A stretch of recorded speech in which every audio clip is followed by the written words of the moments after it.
যে কোনো একটা বিজনেস ওনার বিজনেস করে একজন এন্টারপ্রেনার, তো অনেক ক্ষেত্রেই প্রথমত সে তো থাকে হচ্ছে খুব idea focused, what idea I am working on, তারপর হয়তো থাকে মার্কেটিং কিভাবে করব, স্ট্র্যাটেজিগুলো বিল্ড করে,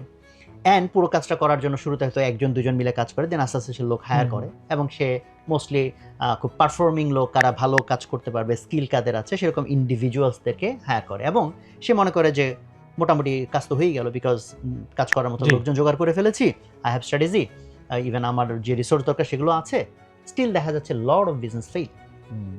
যে ক্ষেত্রে একটা মিসিং লিঙ্ক হচ্ছে এই টিমের যে টিম ওয়ার্ক, সেটা যদি না হয় তার কারণে যে সব আয়োজন ধ্বংস হয়ে যেতে পারে। জি জি, সেটাই তো অ্যাকচুয়ালি আমরা সেটাই একটা বুঝি। জি, বইটা অ্যান্ড আমি অ্যাকচুয়ালি অনেকগুলো এক্সাম্পল দেখেছিলাম, এখন সব এক্স্যাক্টলি মনে নাই, যেমন আইপিএল এর অনেকগুলো এক্সাম্পল দেখেছিলাম, মানে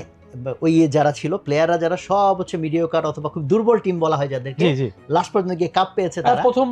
ইউ আর রাইট, স্টেন ওয়ার্নের নেতৃত্বে যে প্রথম টিমটা সবচেয়ে দুর্বল ধরা হচ্ছিল, ওরাই চ্যাম্পিয়ন হয়েছিল। হ্যাঁ,